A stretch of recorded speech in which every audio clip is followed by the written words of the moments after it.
Assalamualaikum warahmatullahi wabarakatuh. Hello everyone.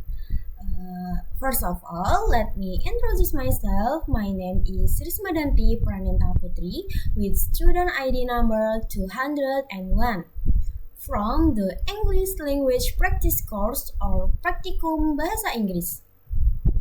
Today, I will be presenting a journal article titled Some Key Developments in International Financial Management, written by Wolfgang Burr and Santiago Ruiz de Vargas, published in the Journal of Business Economics in 2021.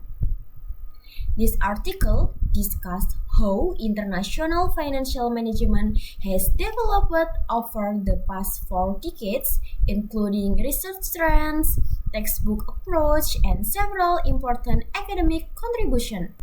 I hope this presentation will be clear and easy to understand. Without further ado, let's begin! International financial management is essentially about making the right investment and financing decision when a company operates across different countries. Over the past 40 years, the global economy has become increasingly interconnected. Today, there are more than 200 countries and over 150 currencies in use, and global financial markets have expanded significantly. For example, the daily volume of foreign exchange trading reached around 6.6 trillion US dollars in April 2019, compared to only 0.6 trillion in April 1989. This shows a massive increase over time. This transformation was driven by several factors, including the collapse of the Bretton Woods system, the shift to floating exchange rates, the liberalization of capital flows, and the introduction of the euro in Europe. As a result, exchange rate risk has become unavoidable. Financial managers must be able to manage, predict, and respond to these risks effectively, which is why international financial management is so important.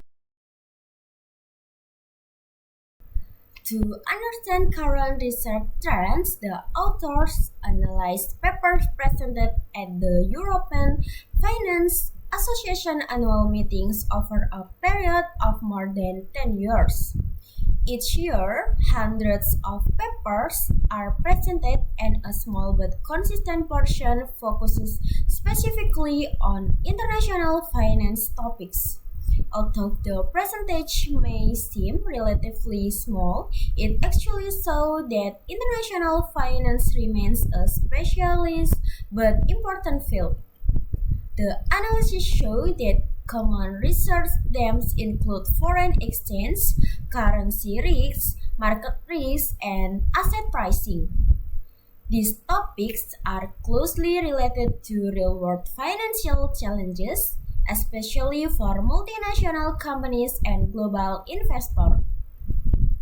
What is interesting is that the authors did not only look at the number of papers, but also use a machine learning method called latent directed allocation to identify patterns in the research topic.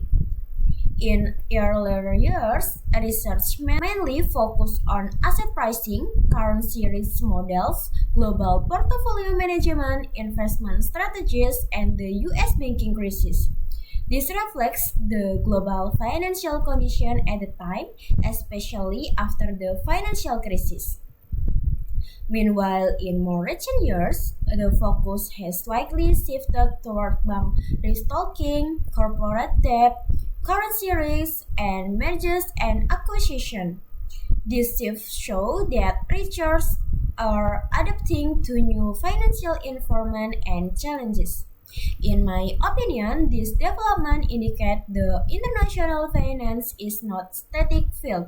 It continues to evolve depending on global economic condition, technological changes, and financial innovation.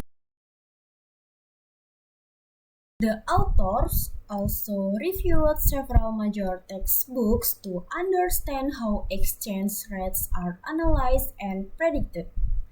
All textbooks agree that exchange rate theory is based on international parity conditions, such as uncovered interest rate parity, purchasing power parity, and the efficient market hypothesis.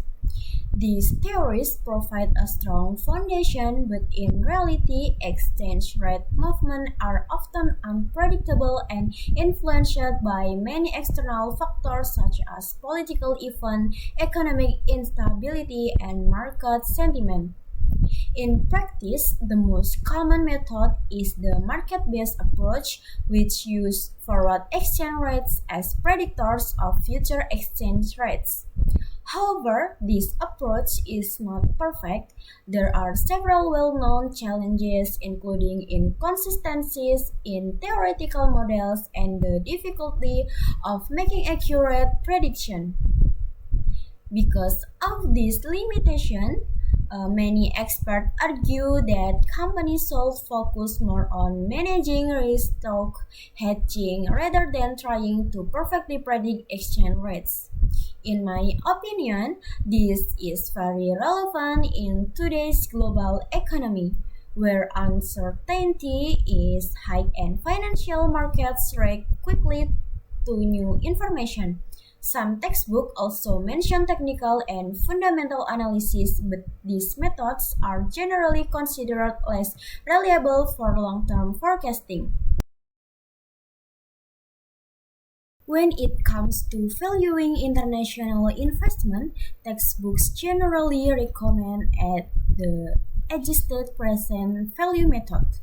This method is useful because it allows companies to separately consider different factors such as taxes, financing structure, and country-specific risks.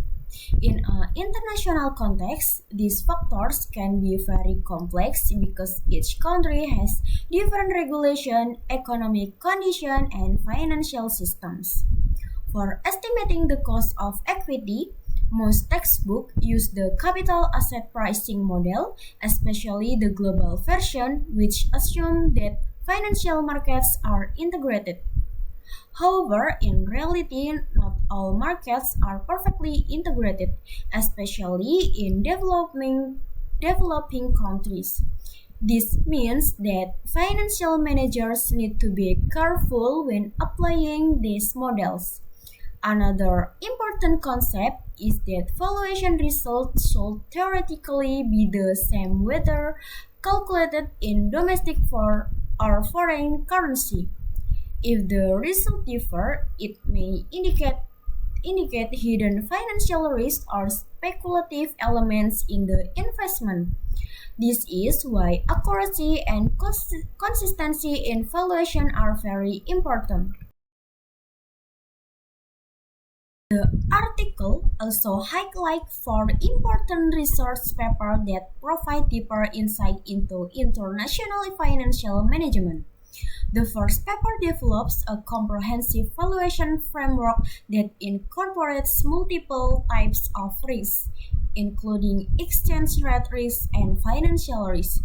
This approach helps investors make more accurate and informed decisions.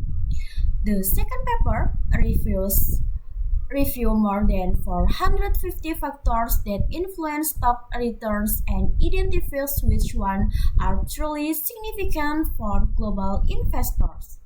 This is important because not all factors are reliable and some may only appear significant due to statistical bias. The third paper examines international private equity transactions and finds that foreign investors often pay higher prices due to limited information about the target companies. These show how information asymmetry can directly affect investment decisions and outcomes. The fourth paper studies equity offerings and show that information transparency play a major role in how investors respond to financial decisions. Overall, these studies highlight that information, risk, and market conditions are key elements in international finance. In conclusion, international financial management is a dynamic and essential field in today's global economy. Its core theories such as parity conditions, CAPM, and IPV remain important, but real-world challenges like exchange rate uncertainty and information asymmetry continue to evolve. From this article, we can see that international finance is not only about theory, but also about practical decision making in a complex and uncertain environment.